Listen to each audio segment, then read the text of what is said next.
আসসালামু আলাইকুম। ত্রিপলি কোচিং হোমের পক্ষ থেকে আপনাকে স্বাগত জানাই। ত্রিপলি কোশ্চেন ব্যাংক সলিউশনের ধারাবাহিকতায় আজকে আমরা ৮ নম্বর প্রশ্নের বিস্তারিত ব্যাখ্যা সহ সমাধান নিয়ে হাজির হয়েছি। পিজিসিবি সহকারী প্রকৌশলী বা অ্যাসিস্ট্যান্ট ইঞ্জিনিয়ার ত্রিপলি পদের পরীক্ষা অনুষ্ঠিত হয়েছিল মার্চ মাসের ২ তারিখে ২০১৮ সালের তারিখে। পরীক্ষা অনুষ্ঠিত হয়েছিল বুয়েটে। পরীক্ষার সময়সীমা ছিল ৯০ মিনিট এবং সর্বমোট নাম্বার ছিল ১০০। আর এই পরীক্ষার প্রশ্নপত্রে ডিপার্টমেন্ট সম্পর্কে ১০টি প্রশ্ন ছিল। তো চলুন বিস্তারিত সমাধান শুরু করা যাক। শুরুতেই দেখতে পাচ্ছি একটা ডিসি সার্কিটের math. Okay, find VC and IL in the following circuit. একটা ডিসি সার্কিট দেওয়া আছে, ভিসি বের করতে হবে অ্যান্ড আইএল বের করতে হবে আর কি। ওকে, এখানে দেখতে পাচ্ছেন আইএল আর এখানে ভিসি বের করতে হবে। তো আমরা জানি যে তিনটা এলিমেন্ট সার্কিটে থাকে, রেজিস্টার, ইন্ডাক্টর, ক্যাপাসিটর। ডিসিতে কোনো ফ্রিকোয়েন্সি না থাকার কারণে তিনটা এলিমেন্টের মধ্যে একটা এলিমেন্ট ইউজ হয় আর দুইটা এলিমেন্ট ইউজ হয় না আর কি ডিসিতে, কারণ এগুলোর মধ্যে ফ্রিকোয়েন্সি লাগে। এক্সসি যদি চিন্তা করি আমরা 1/2πfc, ডিসিতে কোনো ফ্রিকোয়েন্সি নাই। আবার এক্সএল যদি চিন্তা করি 2πfl, এখানে ফ্রিকোয়েন্সি নেই। তাহলে এক্সএল ইকুয়াল 0 আর এক্সি ইকুয়াল হচ্ছে ইনফিনিটি 1/0 আর কি। তাহলে এই সার্কিটটা যদি আমরা রিপ্লেস করে দেই তাহলে দেখুন কি হয়। যদি সিম্পলিফাই করি,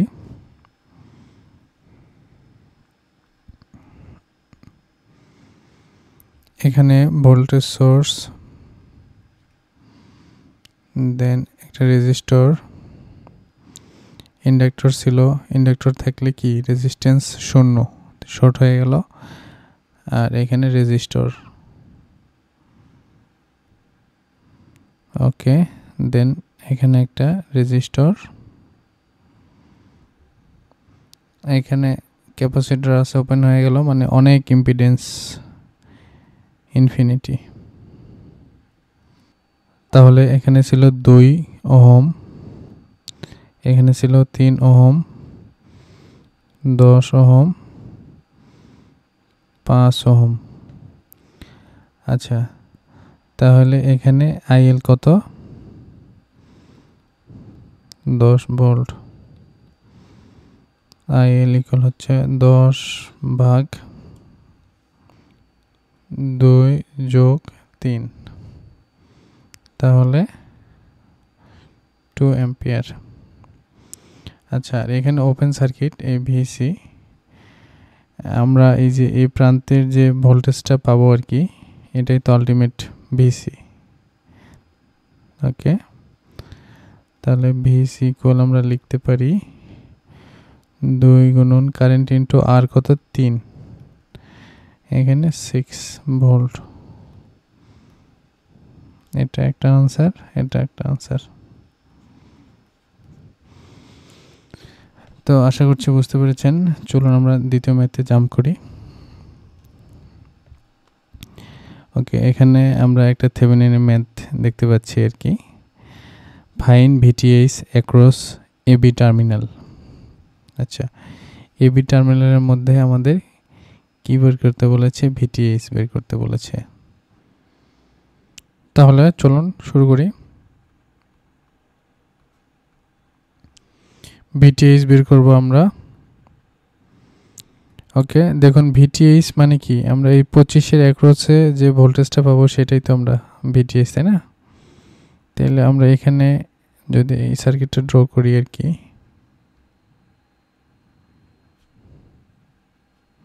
এখানে 25, ওকে, এখানে 20 আই কারেন্ট ফ্লো করতেছে, এখানে হচ্ছে পজিটিভ নেগেটিভ, এখানে হচ্ছে ভি, আর এটার ভ্যালু ছিল 25 ওহম। তাহলে এখানে আমরা কি লিখতে পারি?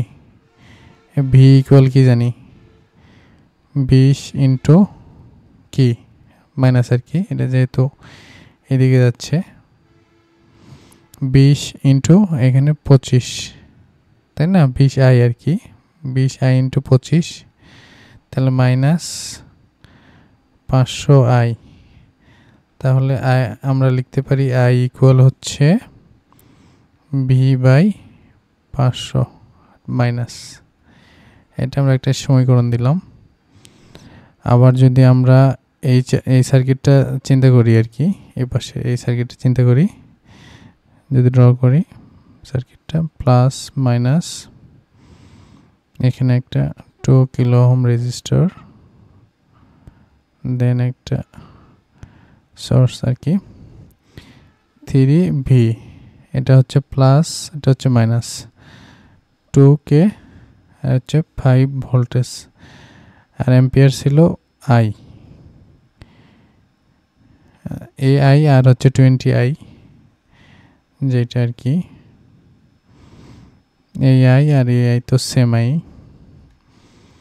আচ্ছা, তাহলে যদি আমরা এখানে আবার আই ইকুয়াল কি লিখতে পারি, আই ইকুয়াল হচ্ছে 5 মাইনাস 3 ভি বাই 2000 লিখতে পারি। তো এটা আমরা যদি 2 নম্বর ইকুয়েশন দিই, তাহলে 1 এবং 2 নম্বর থেকে আমরা কি পাই, minus V by 500, 5 minus 3 V by 2000। তাহলে যদি ক্যালকুলেশন করি এখানে 4 ভি মাইনাস 5, সরি এখানে মাইনাস হবে আর কি, মাইনাস 5 প্লাস 3 ভি ইকুয়াল 0, তাহলে ভি ইকুয়াল মাইনাস 5 ভোল্ট। তাহলে দেখুন এখানে ভির ভ্যালু পেয়েছি, আর এখানে ভি মানেই তো ভিটিএইচ আর কি, ভিটিএইচ ইকুয়াল মাইনাস 5 ভোল্ট। তো এটা আমরা উত্তর পেয়ে গেলাম। তারপর চলুন আমরা 3 নম্বর ম্যাথ শুরু করি। আচ্ছা, এটা একটা কমিউনিকেশনের ম্যাথ, এখানে দেওয়া আছে আর কি, a FM signal has a peak to deviation of 78 kilohertz over a carrier frequency of 88.2 megahertz.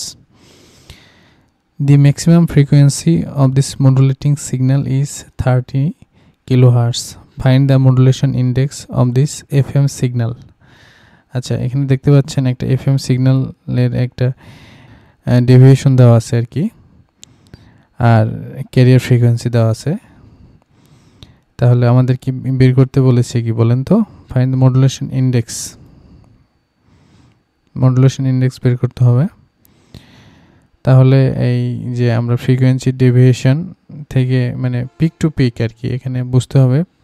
তাহলে peak to peak frequency deviation কিভাবে আমরা peak to peak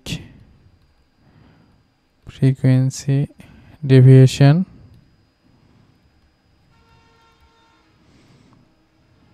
to del F equal কত, 78 কিলো হার্টস। তাহলে ডেল এফ ইকুয়াল হচ্ছে 78 divided by 2, 39 kilo hertz, তাই তো। আর আমরা জানি মডুল এফএম এর ক্ষেত্রে কি মডুলেশন ইনডেক্স, মডুলেশন ইনডেক্স বলেন তো সূত্র কি, এম এফ ইকুয়াল হচ্ছে del F by F M. এখানে ডেল এফ হচ্ছে ফ্রিকোয়েন্সি ডেভিয়েশন, আর এফ এম হচ্ছে আমাদের কি, এই যে the maximum frequency of modulating signal, মানে সিগন্যালের যে ফ্রিকোয়েন্সিটা সেইটা। তাহলে 39 ডিভাইডেড বাই 13, তাহলে 3। এটা হচ্ছে আমাদের আনসার। আশা করি বুঝতে পেরেছেন। চলুন আমরা পরবর্তী ম্যাথে জাম্প করি। আচ্ছা, এখানে দেখা যাচ্ছে আরেকটা কমিউনিকেশনের ম্যাথ দিয়েছি আর কি। আচ্ছা, আমরা যদি ম্যাথটা একটু পড়ি। এ 256 level PCM. আচ্ছা, PCM signal is generated using quantization of a sinusoidal input of 1 volt peak to peak signal having 4 kHz frequency. Find the output bitrate of sampling is done at 12.5% higher than Nyquist rate. আচ্ছা, খুবই সহজ math, আশা করছি বুঝতে পেরেছেন আর কি। তাহলে maximum frequency of this message signal কত দেওয়া আছে বলেন তো? এই যে 4 kilohertz. Okay, maximum frequency of message signal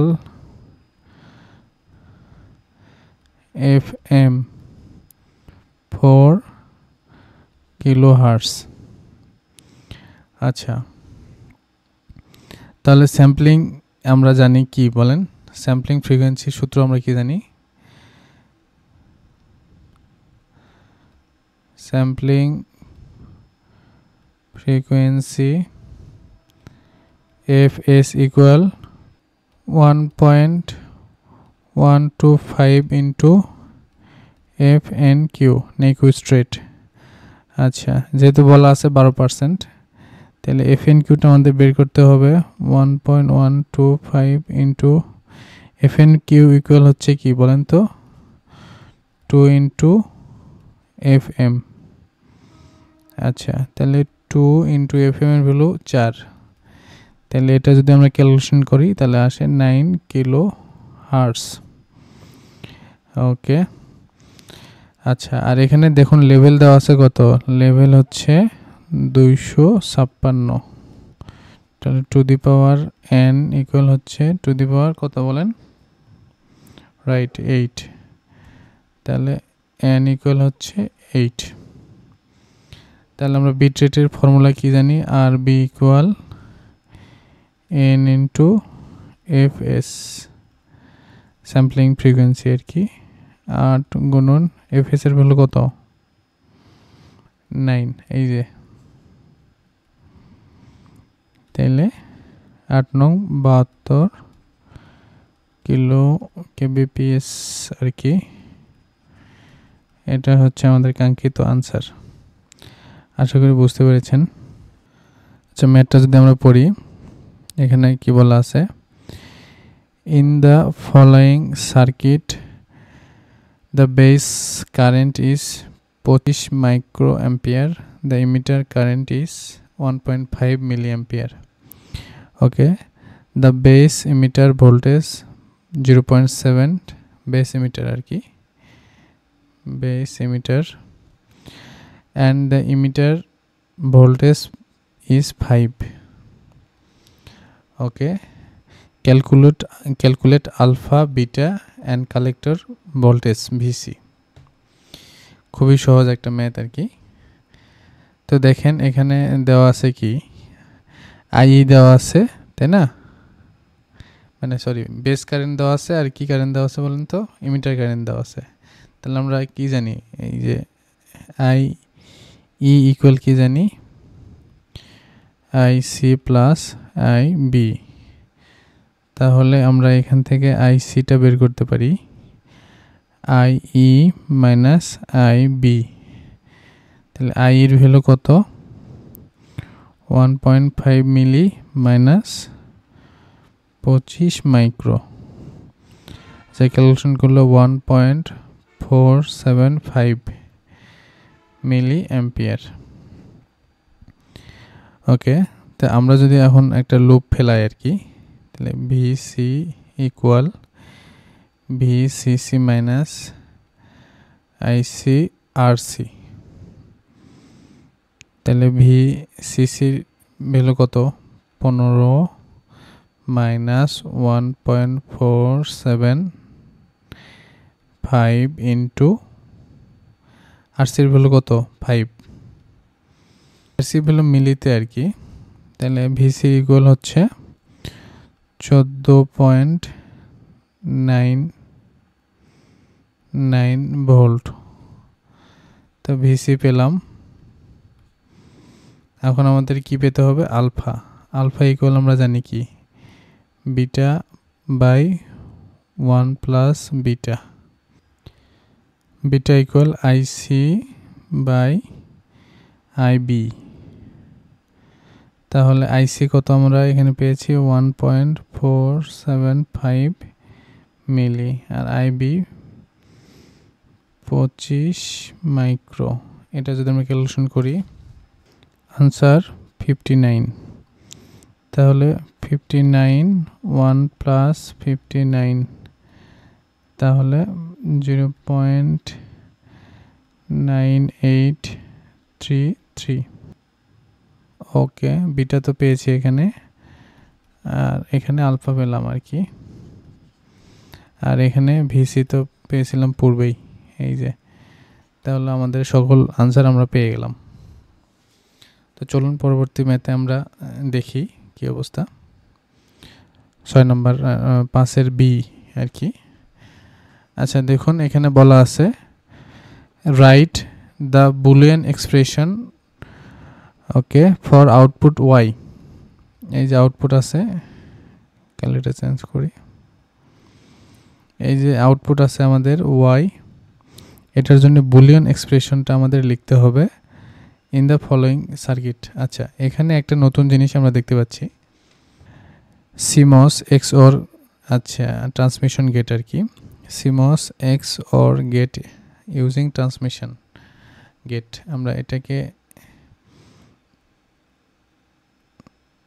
আমরা যদি বোঝার চেষ্টা করি, এটা হচ্ছে এপাশে ইনপুট ওকে, আর এখানে আমাদের অফ থাকবে না অন থাকবে, এখানে আমাদের সে পালসটা আসবে, এটা স্টেট মনে করতে পারি বা যাই হোক যেভাবে আমরা বুঝতে পারি যে এখানে একটা সিগন্যাল আসবে, যে সিগন্যাল দেখে বোঝা যাবে যে এই ট্রান্সমিশন গেটটা ওপেন নাকি ক্লোজ, এই জিনিসটা আমরা বুঝবো আর কি।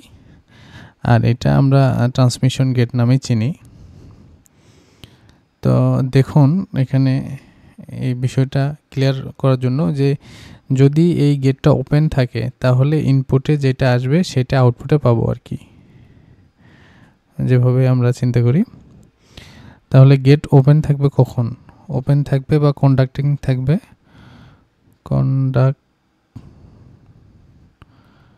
কন্ডাক্টিং থাকবে যখন 1 পাবে, আর কন্ডাক্টিং থাকবে না তাহলে কখন, যখন 0 পাবে আর কি। নন কন্ডাক্টিং কখন হবে, যখন আমাদের স্টেটে 0 পাবে আর কি। ওকে, তাহলে আমি আবার বলি, যদি স্টেটে 1 পাই, স্টেটে যদি 1 পাই তাহলে গেটটি কি চালু হবে এবং ইনপুটে যা পাবো দিব আমরা আউটপুটে সেটাই পাবো আর কি। আর যে এখানে যদি 0 পাই আর কি, যদি 0 পাই স্টেটে তাহলে এটা কি হবে নন কন্ডাক্টিং, কোনো কন্ডাক্ট করবে না আর কি, নন কন্ডাক্ট, এটা হচ্ছে কন্ডাক্ট করবে। তো এই প্রিন্সিপালটা আমরা মাথায় রেখে কাজ করব। আমি আবারও বলি, যদি গেটে স্টেটে 1 পালস পাই তাহলে ইনপুটে যেটা পাবো সেটা আউটপুটে পাবো ওকে। আর মানে এই গেটে যদি স্টেটে 0 পালস পাই তাহলে এটা কন্ডাকশনে যাবে না বা কন্ডাক্টিং করবে না, নন কন্ডাক্টিং, তাহলে এটা আউটপুট আমরা পাবো না আর কি। তো চলুন আমরা একটু বোঝার চেষ্টা করি ট্রুথ টেবল দিয়ে আর কি। এখানে দেখতে পাচ্ছেন দুইটা ইনপুট, এটা হচ্ছে 0, আচ্ছা ওকে কালার চেঞ্জ করি,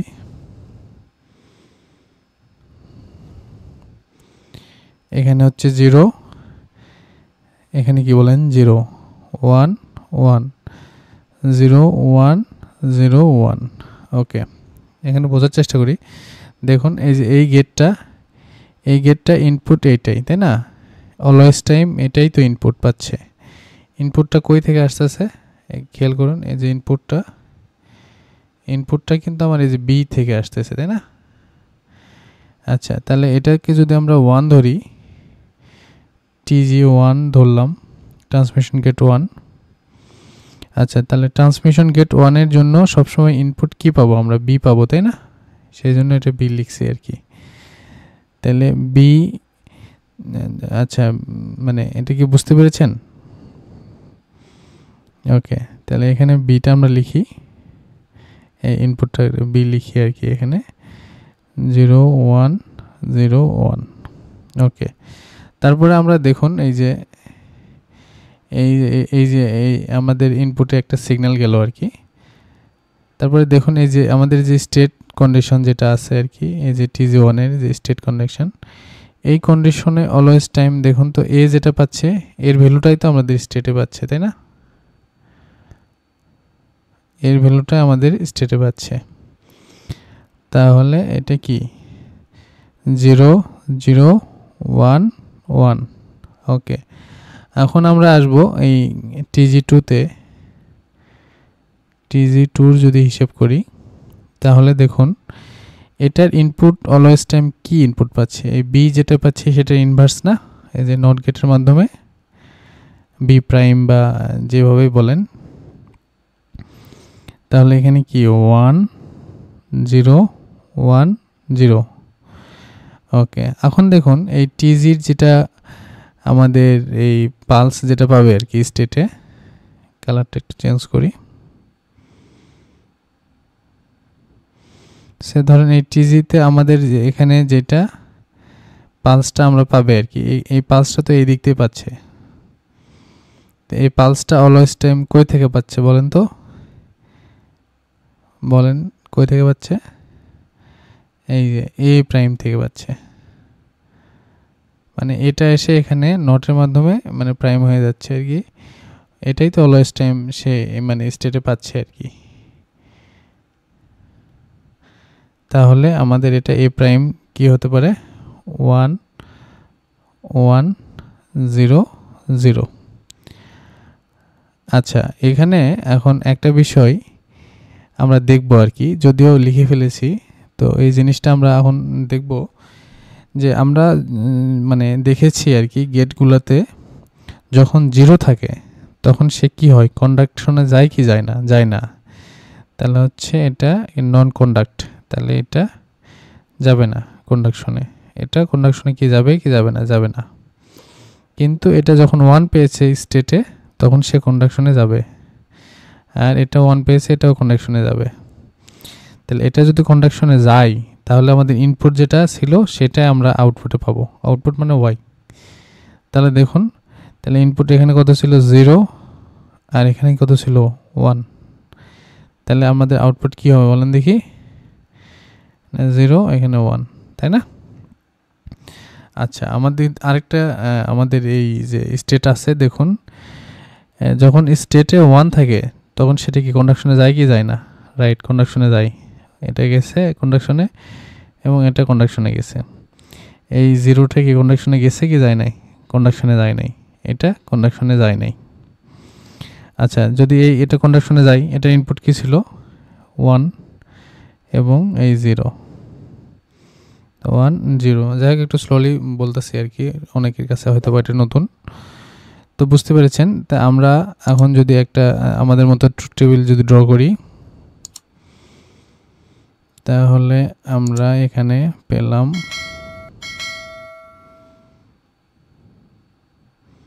এ বি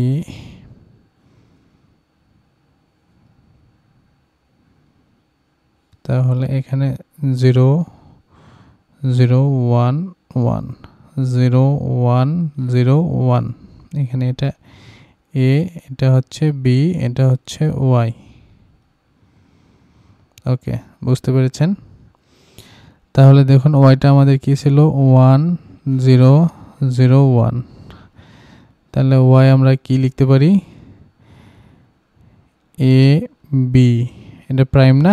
এই যে যেটা আমরা পেয়েছি আউটপুট 1, এই আউটপুট 1 পেয়েছি, এ বি, তাই না? তাহলে আমরা এটা কি জানি ফর্মুলা বলেন তো? এ এক্স অর মানে যেটা জানি আর কি এক্স অর প্রাইম, এই ফর্মুলাটা আমরা জানি। তো এটাই চেয়েছে আর কি আমাদের ম্যাথে। তো আশা করি বুঝতে পেরেছেন। তো চলুন আমরা পরবর্তী ম্যাথে দেখি সেটা কি অবস্থা, কি চাইছে আর কি। এটা আনসার আর কি, বুলিয়ান এক্সপ্রেশন। 6 নম্বর ম্যাথ খুবই সহজ, এটা ইজিসিবিতেও আসছিল এবং 2019 সালে পরীক্ষাতে এরকম একটা কোশ্চেন ছিল আর কি। তো সমাধান করার চেষ্টা করি। কি বলছে আর কি, এ 10 MVA 66 kV 50 Hz Y connected 3-phase alternator has synchronous reactance of 0.635 ohm. Okay, it is working at full load at 8 lagging power factor. Find torque, neglect armature resistance. Okay, আমাদের কি চাইছে, টর্ক অ্যাঙ্গেল চাইছে আর কি। তাহলে normally যদি একটা generator বা synchronous generator বা যাই বলেন অল্টারনেটর বা যেটাই হোক, তো এটা বেসিক ডায়াগ্রামটা তো এইরকম।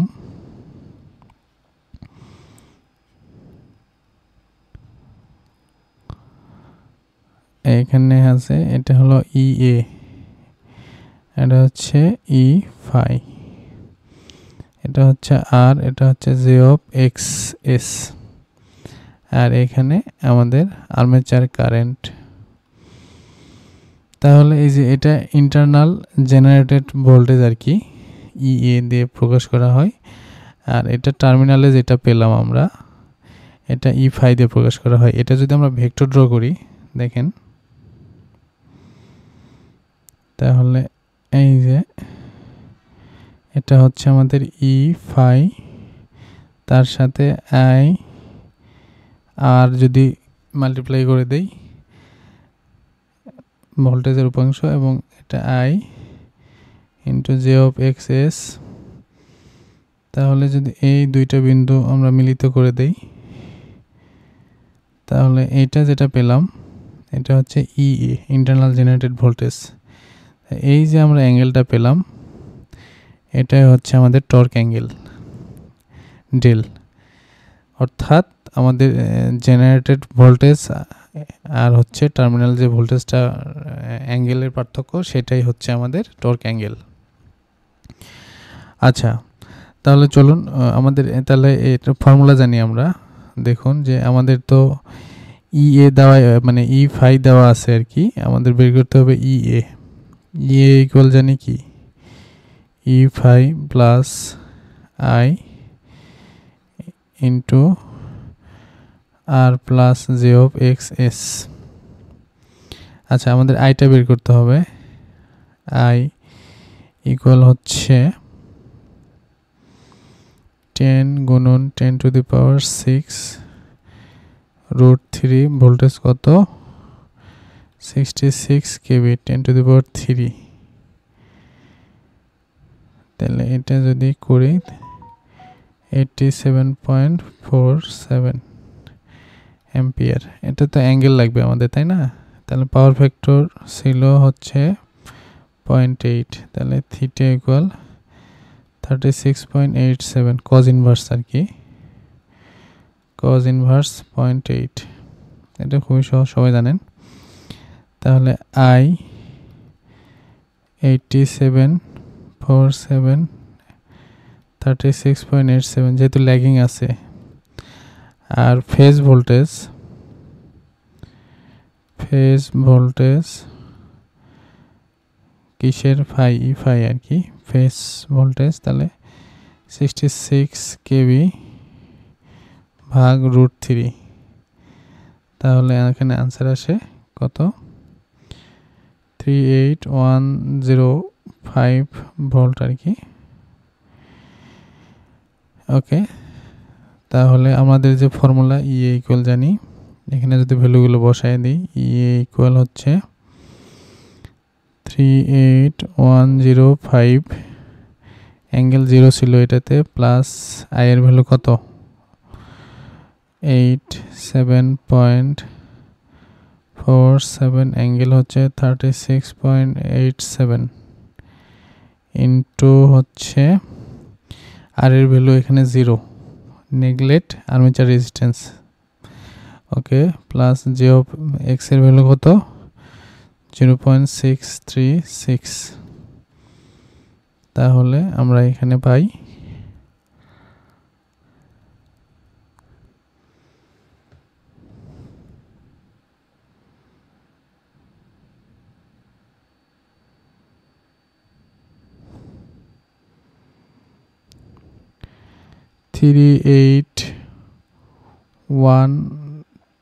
38 angle of 0.067 ডিগ্রি তাহলে দেখুন আমাদের যে অ্যাঙ্গেলটা এখানে আমরা পেলাম ডেল ইকুয়াল হচ্ছে 0.067 মাইনাস 0 তাহলে 0.067 অ্যাঙ্গেল এটা হচ্ছে আমাদের কাঙ্ক্ষিত উত্তর আশা করি বুঝতে পেরেছেন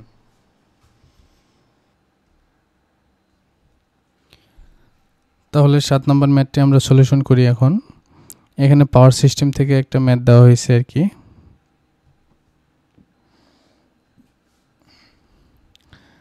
আচ্ছা দেখুন determine the load factor and peak demand আচ্ছা of a power station where annual load duration curve varies linearly আচ্ছা লিনিয়ারলি বলা আছে varies linearly between 12 gigawatt and 4 gigawatt okay if the total transmission line loss line transmission loss 3% and for frequency regulation reserve margin 20% is to be maintained then what should be the total generation capacity of this system আচ্ছা তাহলে এখানে load factor মানে এটা তো বলা আছে আর কি যে লিনিয়ারলি তাই না তাহলে যদি এরকম লিনিয়ারলি হয় 12 গিগাওয়াট আর এখানে 4 গিগাওয়াট আর কি তাহলে তো আমরা এভারেজ লোডটা পাবো তাই না রাইট এভারেজ লোড হচ্ছে 12 প্লাস 4 ডিভাইডেড 2 তাহলে কত এখানে 8 গিগাওয়াট তাহলে লোড ফ্যাক্টর আমরা পাবো লোড ফ্যাক্টর কি এভারেজ লোড বাই কি বলেন ম্যাক্সিমাম লোড এভারেজ হচ্ছে 8 ম্যাক্সিমাম কত 12 এই যে ম্যাক্সিমাম 12 তাহলে 0.67 এটা একটা উত্তর পেলাম আর বলা আছে যদি 3% লস হয় ট্রান্সমিশন লস কয় পার্সেন্ট 3% এবং আমাদের রিজার্ভ রাখতে হবে কত 20% তাহলে মানে জেনারেশন ক্যাপাসিটি সিস্টেম কত রাখা যাবে আর কি এটা তাহলে আমরা লিখতে পারি একবারে টোটাল generated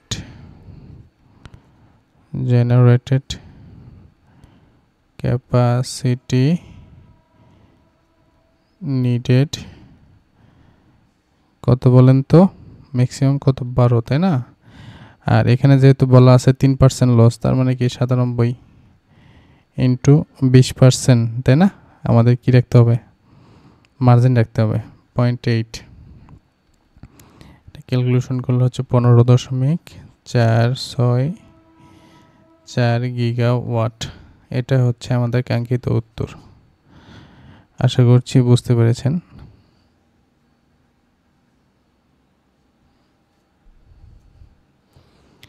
আচ্ছা এখন আমরা 8 নম্বর প্রশ্ন দেখব আর কি এটা খুবই সহজ এবং একটু ট্রিকি আছে একটু দেখলে বুঝতে পারবো আমরা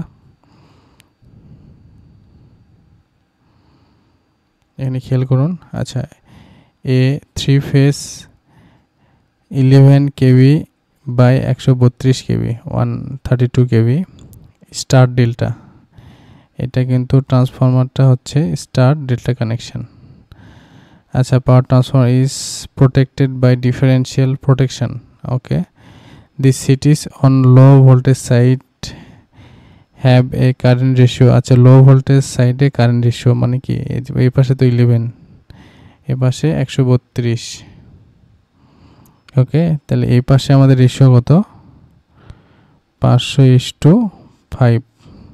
ওকে, what must be current ratio of CTs on high voltage side. Okay, তাহলে হাই ভোল্টেজ সাইডে সিটির রেশিও কত হবে। Also show in diagram how should the CT মানে বি কানেক্টেড।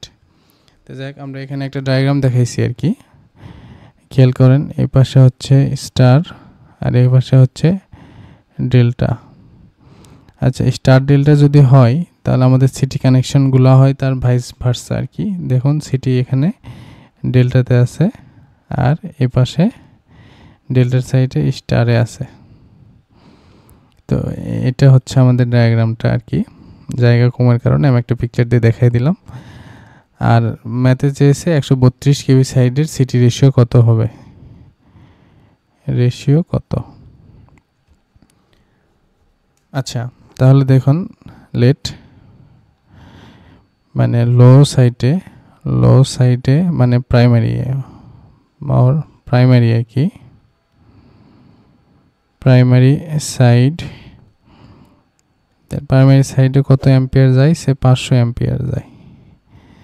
তাহলে প্রাইমারি সাইডে 500 অ্যাম্পিয়ার যদি যায়, লাইনে 500 অ্যাম্পিয়ার গেলে আপনার এই মানে কত, সিটিতে কত যাবে, তাই না? সিটি তো ডেল্টা টাইপের সিটি এখানে, তাহলে ডেল্টা টাইপ সিটিস কি কারেন্ট বলেন তো, ফেজ কারেন্ট। এই কারেন্টটা তো মানে এই ফেজে যাচ্ছে আর কি, ফেজ কারেন্ট কত হবে, 5 অ্যাম্পিয়ার।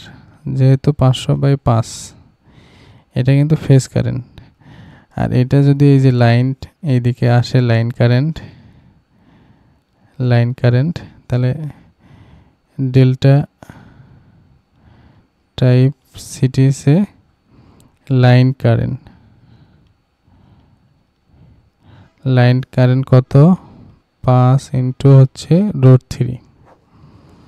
আচ্ছা, তাহলে 5 ইন্টু √3, এটাই তো আমাদের এই যে আলটিমেটলি এই যে স্টারের এই ফেজ কারেন্টটা 132 কেভি সাইডে, তাই না?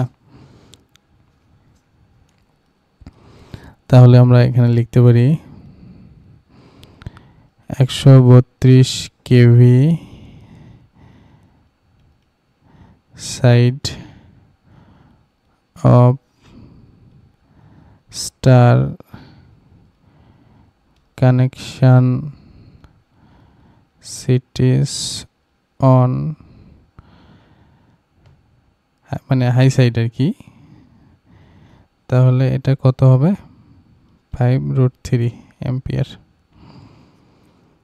তাহলে আমরা সিটি রেশিওটা পেলাম, মানে সিটির ফেজ কারেন্টটা পেলাম, কিন্তু আমরা লাইনের কারেন্টটা আমাদের প্রয়োজন, তাই না? লাইনের কারেন্টটা পেলেই তো আমরা রেশিওটা পাবো। তাহলে চিন্তা করেন, তাহলে আমরা এই ট্রান্সফরমার আমরা কি জানি, প্রাইমারি পাওয়ার আর সেকেন্ডারি অ্যাপারেন্ট পাওয়ার সেম, তাই না? তাহলে লেট ধরি যে প্রাইমারি না, সেকেন্ডারি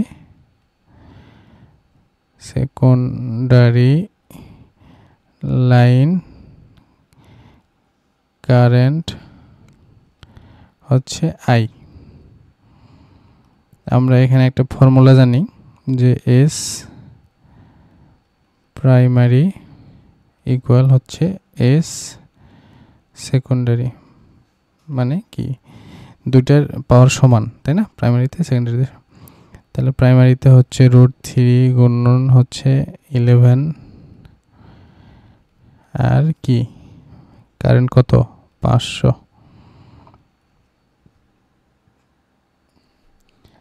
সেকেন্ডারিতে হচ্ছে √3 গুণন 1,32,000 ইন্টু হচ্ছে আই, এই আইটা আমরা বের করব। তাহলে আই ইকুয়াল ক্যালকুলেশন করলে আমরা পাই 41.67 অ্যাম্পিয়ার। তাহলে রেশিওটা কি হবে? রেশিও হবে এখানে লাইনে কত যায়, 41.67 ডিভাইডেড কত, 5 ইন্টু √3, তাহলে 4.812:1। এটা হচ্ছে আমাদের কাঙ্ক্ষিত রেশিও, যেটা অঙ্কে চেয়েছে আর কি। তো আশা করি বুঝতে পেরেছেন। তো চলেন আমরা পরবর্তী ম্যাথে জাম্প করি।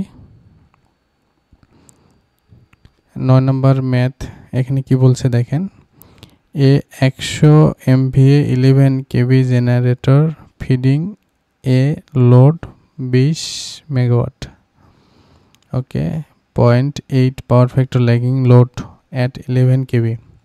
আচ্ছা, the generator output is stepped up through a unit transformer to 132 kV bus, আচ্ছা, in the power station switchyard.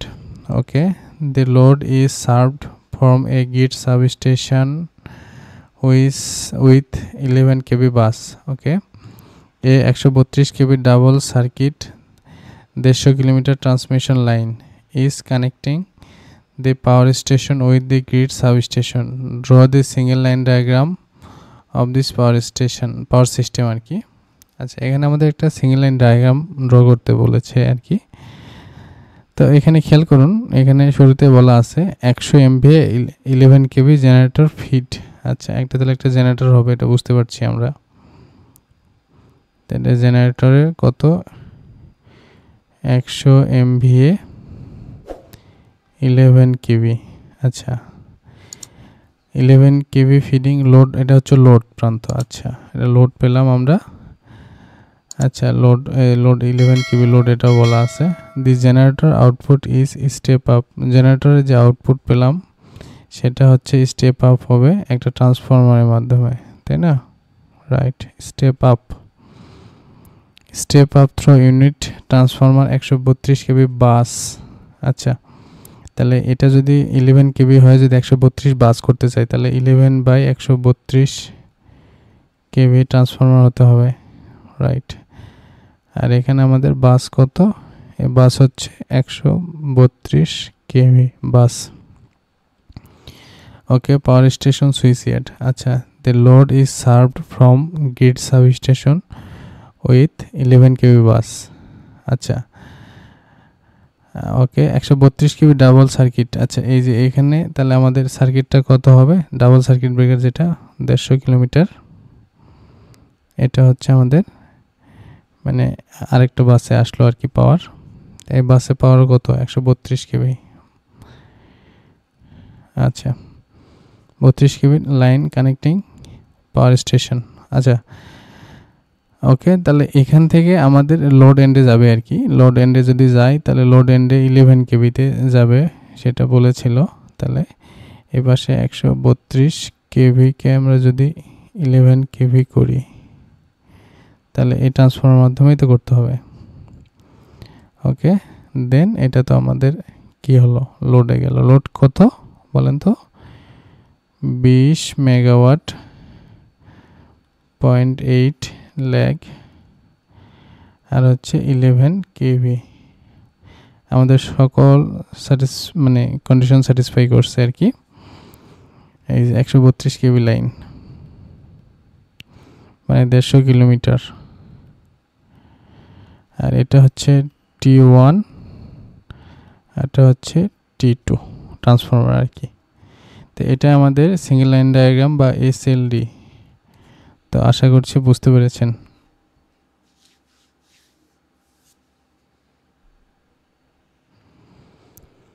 আচ্ছা, আজকে আমরা সর্বশেষ ম্যাথে 10 নম্বর ম্যাথে এসে পৌঁছেছি।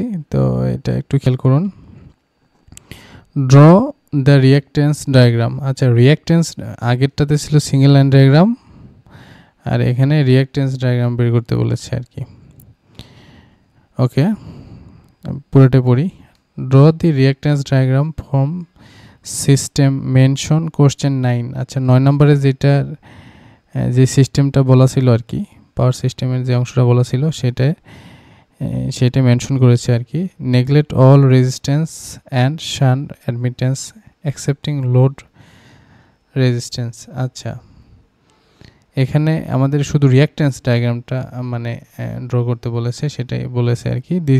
এখানে কি বলছে, this generator is rated 11 kV 100 MVA। আচ্ছা যেটা আমরা জানতামই, এটা হচ্ছে এক্স হচ্ছে 8 পার ইউনিটে দেওয়া আছে, ইজ সার্কিট। আচ্ছা তাহলে এটা হচ্ছে জেনারেটরের ভ্যালু পেলাম। Okay, is circuit of this transmission line has an impedance. আচ্ছা লাইনের ইম্পিডেন্স হচ্ছে প্রত্যেক লাইনের হচ্ছে 80 ohm. Okay, the unit transformer is rated 11/132 kV 200। আচ্ছা 200 কেভিএ, তাই না? Okay, and percentage reactance 15। Okay, the unit transformer is rated, তাহলে প্রথম যেটা 11/132 সেটার একটা দেওয়া আছে rating. The grid substation transformer rated 132/11 kV 200 MVA একটা ট্রান্সফরমার দেওয়া আছে। ওকে, পার্সেন্টেজ রিঅ্যাকট্যান্স এটারও 15%। আচ্ছা ইউজ 100 MVA অ্যাজ বেস, তাহলে বেস কত? 100 MVA base. Mark all reactance or impedance all the elements in the reactance diagram in term per unit। পার ইউনিটে আমাদের reactance ডায়াগ্রামটা draw করতে বলেছে আর কি। ওকে, তাহলে আমরা পার ইউনিটে যদি বলে তাহলে আমাদের তো এই যে ডায়াগ্রামটা ছিল এটা একটু মাথায় রাখতে হবে আর কি। এই ডায়াগ্রামটা এখানে আমি একটু ছোট্ট করে আগাই যদি, তাহলে এখানে একটা ট্রান্সফরমার আছে, এখানে লাইন, দেন এখানে একটা ট্রান্সফরমার, এখানে হচ্ছে লোড। এটা হচ্ছে জি, এটা হচ্ছে T1, এটা হচ্ছে T2, এটা হচ্ছে লাইন, এটা হচ্ছে লোড। ওকে, আমরা এক্স পার ইউনিট আর বেসের ভ্যালু দেওয়া আছে, 100 MVA। এই যে 100 MVA এক্স পার ইউনিট আমরা যদি বের করতে চাই নিউ, তাহলে X per unit old into kV, কি হবে বলেন তো? ওল্ড মানে ওল্ড আর কি, আর kV base into MVA base আর হচ্ছে MVA ওল্ড, কেভিতে স্কোয়ার হবে। আচ্ছা এই ফর্মুলা দিয়ে আমরা সবগুলোর পার ইউনিটের বের করব, ভ্যালু বের করব। তাহলে এক্স জেনারেটরের পার ইউনিট যদি বের করি, তাহলে পূর্বে ছিল জেনারেটরের কত? ওকে একটু লিখে নিলে ভালো হতো অবশ্য, কিন্তু জায়গা কম। আচ্ছা জেনারেটর পূর্বে ছিল 0.08 8 ইন্টু 11 কেভি আর এখানে 100 MVA এটা ক্যালকুলেশন করলে হচ্ছে সেমই থাকছে আর কি। আর ট্রান্সফরমার, আচ্ছা এখানে যদি একটু লিখি, এটা হচ্ছে 11/132 আর এটা হলো কত কেভিএ? 200 কেভিএ। এটা হচ্ছে 132/11, এটা হচ্ছে 100 MVA না 200 MVA, এই যে 200 MVA। ওকে, আর এই লোডে তো বলাই আছে আর কি, লোডে বলাই ছিল।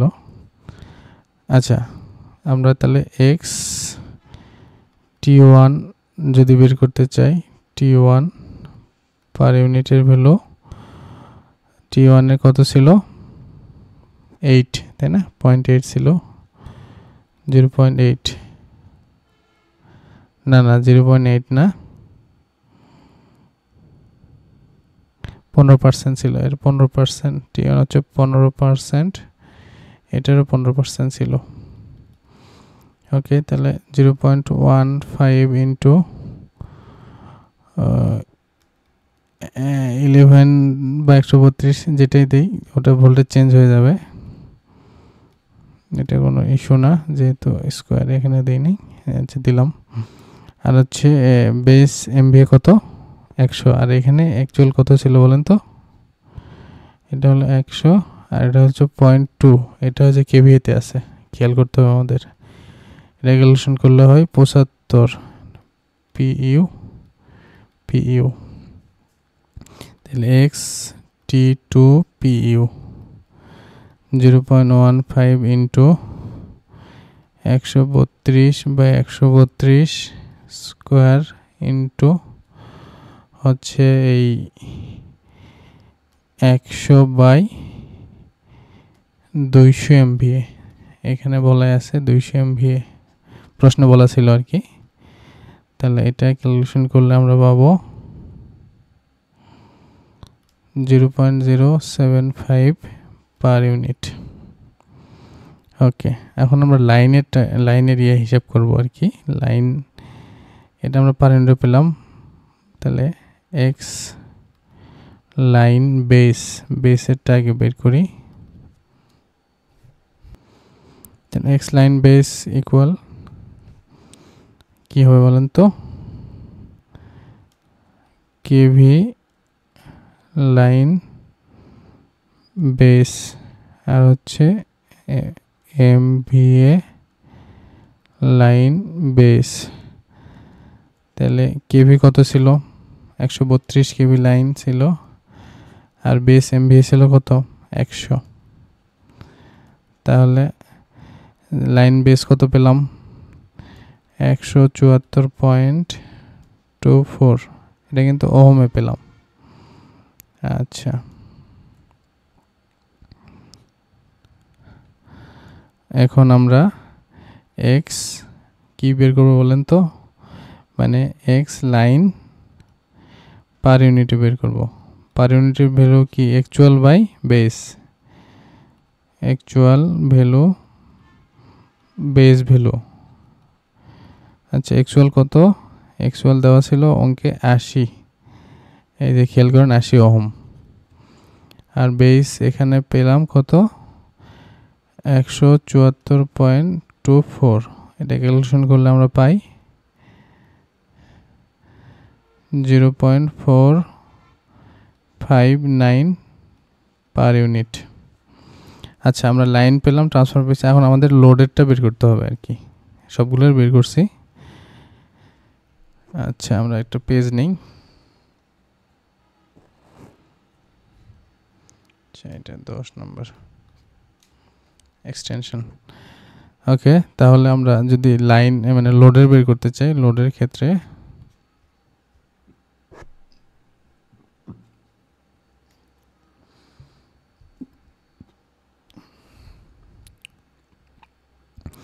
তাহলে এমভিএ বেস কত ছিল 100 এমভিএ, আর কেভি কত ছিল লাইনের ক্ষেত্রে এসে 11, মানে লোডের ক্ষেত্রে আর কি 11 কেভি।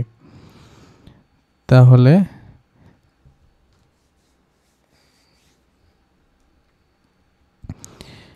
এমভিএ অ্যাকচুয়াল হচ্ছে 200/20 মানে 20 মেগাওয়াট, তো আমাদের লোড ছিল 0.8, ভাগ দিলে আমাদের মানে এমভিএফটা পাবো আর কি। তাহলে 25 এমভিএ, 20 মেগাওয়াট বলাই ছিল, লোডে 20 মেগাওয়াট ছিল আর কি। আর হচ্ছে কেভি অ্যাকচুয়াল কেভি হচ্ছে 11 কেভি। দেন আমরা যদি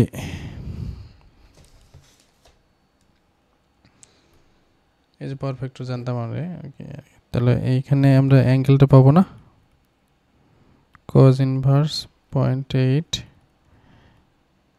36.87। ওকে, তাহলে Z load Z load kV actual square MVA actual. তাহলে কেভি অ্যাকচুয়াল কত ছিল 11/100 না সরি 11/25 স্কোয়ার 11 স্কোয়ার। তাহলে পাই হচ্ছে 4.84। এটা কি অ্যাঙ্গেল বাদে তাই না? তাহলে জেড অ্যাকচুয়াল 4.84 অ্যাঙ্গেল অফ -36.87। আচ্ছা মাইনাস না, এটা তো ল্যাগ, সরি।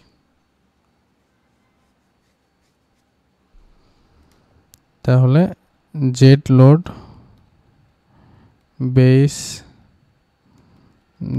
বেস কত বলেন? বেসের ভ্যালু কত? এই যে 100, এই যে তাহলে 11 স্কোয়ার বাই 100 1.21।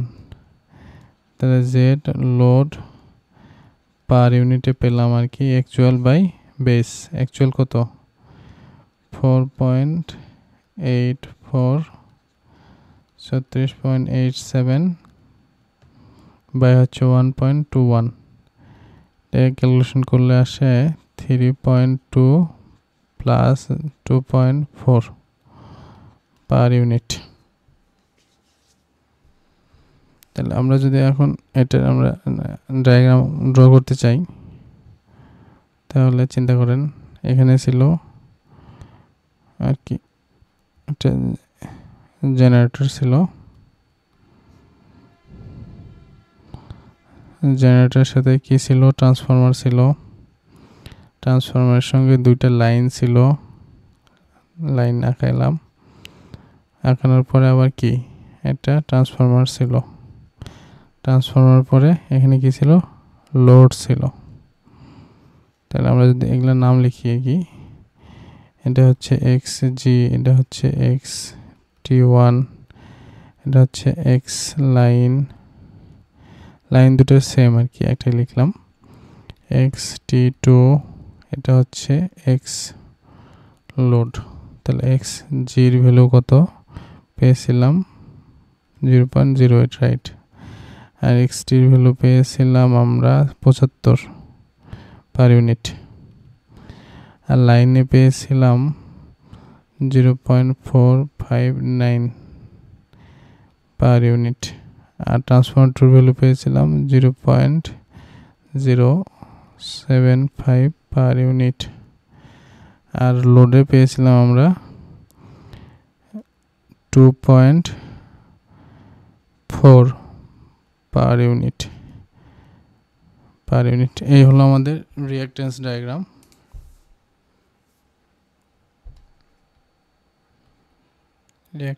ডায়াগ্রাম।